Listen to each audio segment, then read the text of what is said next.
Welcome to my channel again. I hope आप लोगों को मेरे वीडियोस पसंद आ रहे हैं and please do leave your comments. आप किस बारे में आप चाहते हो कि मैं बात करूं, आप तक वो मोटिवेशनल गाइडेंस लेकर के आ सकूं। So keep writing up to me and that will be great and I really appreciate जो भी मुझे आज ईमेल करते हैं, मैसेजेस करते हैं, welcome all. I am really happy कि मैं आप लोगों के लिए कुछ अच्छा बोल पा रही हूँ जो आपके डे टू डे की लाइफ में काम आता है।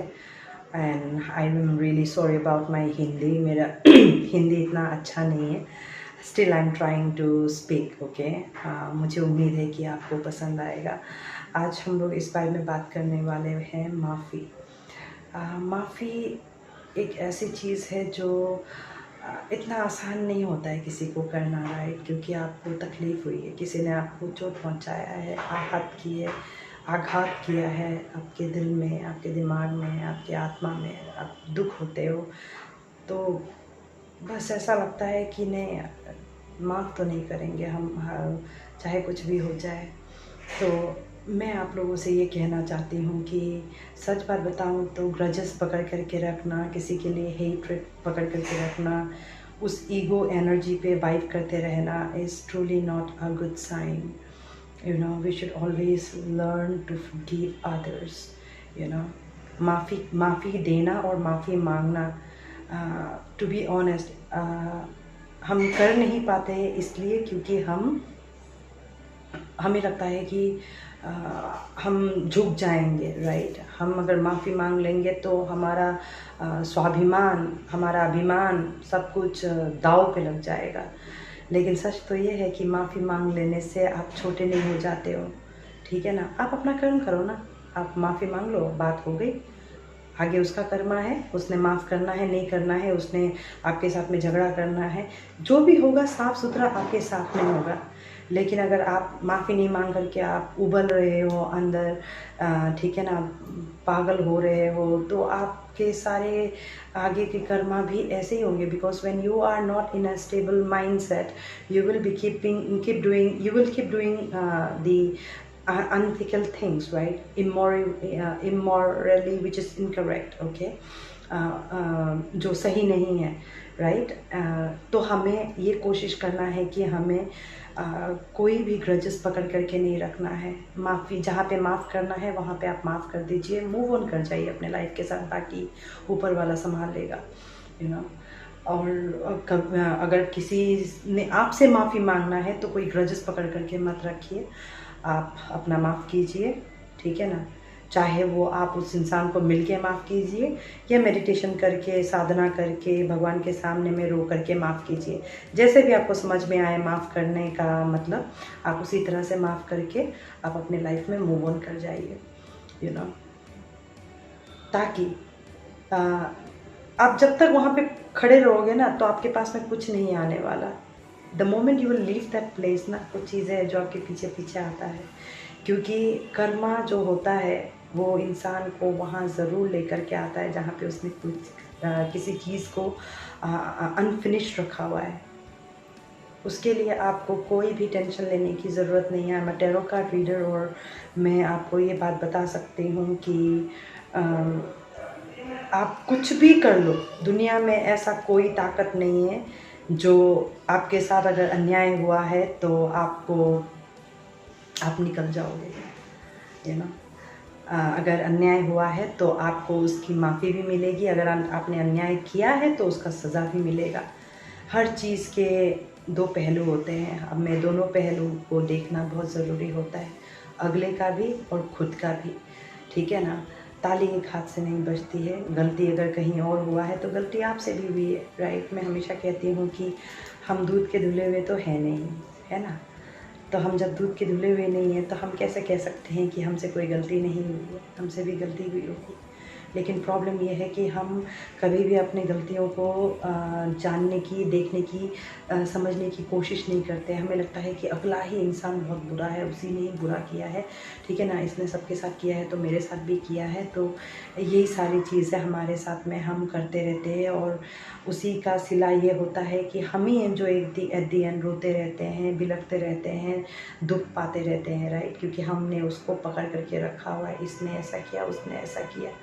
हम कभी भी ये नहीं करने की कोशिश करते कि चल यार छोड़ छाड़ करके निकल जाते हैं आगे, ठीक है ना, अपना काम में ध्यान देते हैं और बाकी भगवान देख लेगा जो होगा, ठीक है ना। तो मैं आज ये कहना चाहती हूँ आप लोगों को दोस्तों, I'll tell you about a graph, okay? Karma, I just wanted to show you that, लिख करके देखना चाहती थी, बताना चाहती थी। कर्मा, आपने प्रोस्पेक्टस देखा होगा, like half moon, right, geometry box में होता है कर्मा। लेट्स अंडरस्टैंड कि अगर ये आप हो तो ये जो यू टर्न लेकर के यहाँ जो है ना, ये आपका कर्मा लॉट, राइट। आपका और कर्मा लॉट के बीच में ये आपका सारा कर्मा है जो आपने यहाँ तक दिया है, अपना कर्मा यहाँ से लेके यहाँ तक, ठीक है ना। यही फिर घूम करके आपके पास में आता है और आप इसी साइकिल में ऐसे गोल गोल घूमते रहते हो, घूमते रहते हो, घूमते रहते हो until you learn from it, right? तो ये जो है ना, ये हाफ मून वाला जो मैं आपको बता रही हूँ, आपसे लेकर के आपका कर्मा तक, कर्मा लॉट तक, ठीक है ना, there is something called grace in between, ठीक है। बीच में ना एक ग्रेस नाम का चीज़ होता है जो जिसको हम यूनिवर्सल पावर बोलते हैं, ठीक है। यहाँ पे आकर के ना जब आप ये मिडिल पार्ट में पहुँचते हो, जहाँ पे आप एकदम बिल्कुल उस अपने ग्रजेस के, हेट्रेड के आप उस लेवल पे आ जाते हो, वहाँ पे आपको एक छोटी सी रोशनी दिखाई देती है कि आपको ये अंदर से नज मिलता है कि आपने गलती किया है, आपसे भी कहीं पे गलती हुई है, ठीक है ना। आपको दिखाई दे रहा है कि आप जो कर रहे हो उससे कुछ आपको सही नहीं मिल रहा है, सिला सही नहीं है। तो उस टाइम पे हमें क्या होता है कि वो एक नज मिलता है, उस नज को सुनना बहुत ज़रूरी है। अगर उस नज को आपने नहीं सुना और आप लांग के चले गए ना, तो नीचे इतना गिरोगे, जैसे ये यहाँ पे एंड तक ना, लाइक दिस रेनबो, ठीक है, वो एंड तक आते आते ना आपका और आपके कर्मा के लॉर्ड के बीच में एक खाता खुल चुका है, ठीक है। और हमें इस खाता को बंद करना बहुत ज़रूरी है, हमें ये खाता बंद करना बहुत ज़रूरी है कर्मा का। तो उसके लिए हमें ग्रेस को समझना होगा। Grace comes from within, when you vibe in that energy of a divine soul of knowing that हर कोई अच्छे इंसान है, हर किसी से गलती होती है, शायद मुझसे भी गलती हुआ होगा, it's okay, no problem, let's forget everything, let's forgive and move on in life।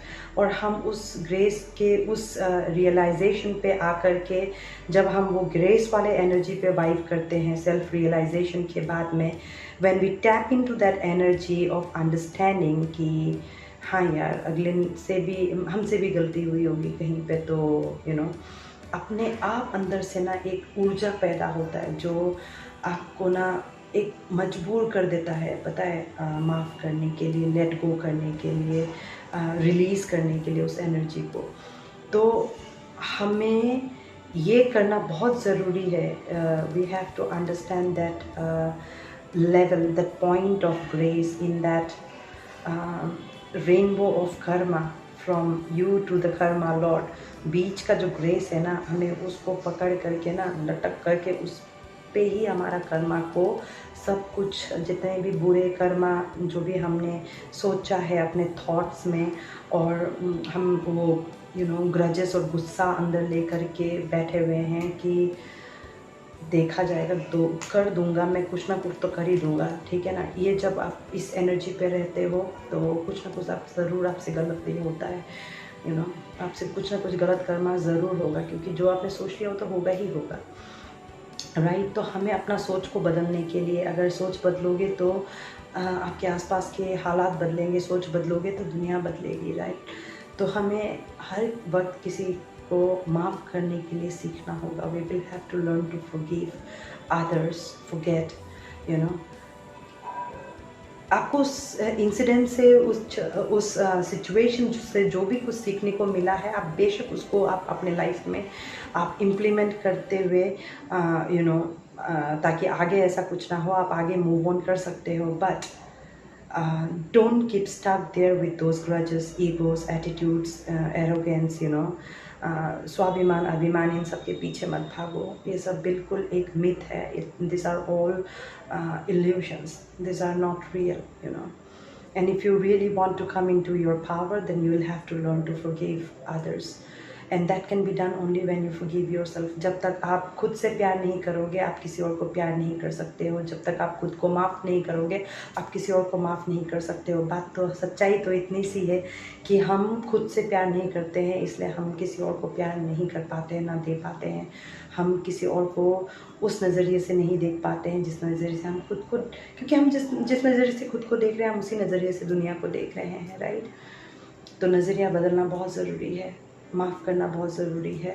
ये सीखना होगा हर किसी को, क्योंकि इस वक्त प्लानिटरी अलाइनमेंट्स के साथ में जो इंसान ईगो, एटीट्यूड, ग्रजेस, हेट्रेड पकड़ करके बैठा हुआ है, लॉर्ड ऑफ सैटर्न, कर्मादेव, शनिदेव जब रेट्रोग्रेड है तो आपको रिव्यू का टाइम दे रहे हैं। तो शायद इसीलिए आप आज इस चैनल तक पहुँचे हो और आप ये बातें सुन रहे हो। Once Shanidev is going to go direct on 29th, people will start to get paid for their karmas, good for good and bad for worse. Whatever bad karma that you have put in, you will get the worst result of your life. और इसीलिए मैं आपको कह रही हूँ, अभी भी अगर कुछ ऐसा बाकी है जहाँ पे आपको किसी को माफ़ करना है, आप माफ़ कर दीजिए, लेट गो कर दीजिए और अपने लाइफ में मूव ऑन हो जाइए। Forgiving is truly bigger punishment that you can give to anyone. अगर आपको किसी ने तकलीफ़ दिया है ना, माफ़ करके देखिए, वही सज़ा बन जाएगा किसी और के लिए।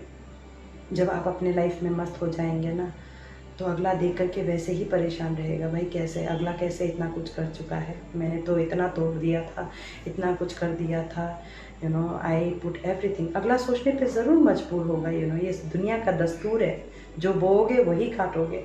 तो अगर अगले ने गलत करके अगर आपको ये ऊर्जा दिया है, जहाँ पे आप ये मानसिकता लेकर के बैठे रहे कि oh I will see to this person, ठीक है, तो आप अगर वहाँ पे आप लेट गो करके, अगर आप सरेंडर करके आप ग्रेसफुली उसको अगर माफ़ करके मूव ऑन कर जाते हो, तो karma will play a different role all together. Then this other person will understand, whoever has created that situation in your life, be it anybody, be it truly anybody, they will get to this understanding कि उनसे कहाँ गलती हुई है, ठीक है ना। फिर उनके रियलाइजेशन होते उनके साथ जो होगा वो उनकी बात है, आपको उसमें कोई इम्पोर्टेंस इंटरेस्ट नहीं लेना है। You will not have to take any interest in others life, you will have to take interest in your life and making sure that you are vibing in that positive energy of letting go and forgiving someone and moving on with your life and setting up an example for others. Live your life with an example for others. आप सबको तो नहीं बदल सकते हो, आप खुद को बदल सकते हो, right. You can not change everyone, you can not force to change anyone, you can only change yourself. So it's time that you change yourself, your perception, your thoughts, your intentions, your motives.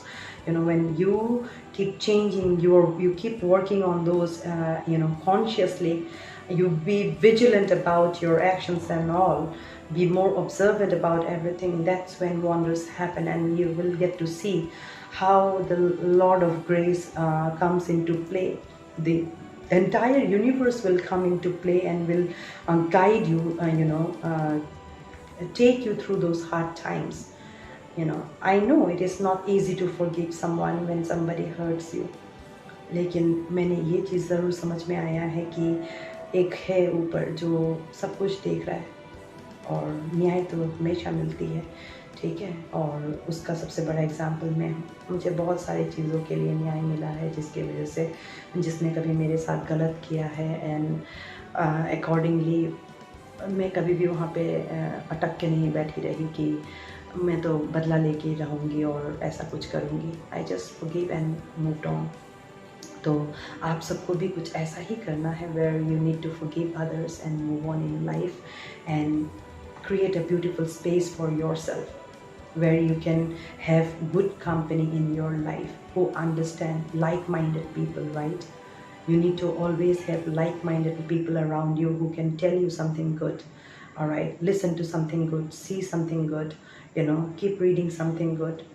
Okay, so आज इस धर्म युद्ध के episode में हमने ये जाना कि हमें पकड़ करके नहीं रखना है कोई भी ग्रजेस को, कोई भी हेट्रेड को, कोई भी ईगो एटीट्यूड को। हमें सिर्फ़ और सिर्फ माफ़ करना सीखना होगा, लेट गो करना सीखना होगा। और जब हम ऐसा कुछ करेंगे तो अपने आप में ही बहुत बड़ा चमत्कार हो जाएगा, क्योंकि कोई और है जो सारा चार्ज लिया हुआ है। God is in charge of everything. Just believe in the divine and you will see wonders happening. तो आज के एपिसोड में इतना ही। Learn to forgive others as you would like to forgive yourself. Peace be with you. ओम नमः शिवाय। This is Shivansh signing off today. Have a blessed day ahead.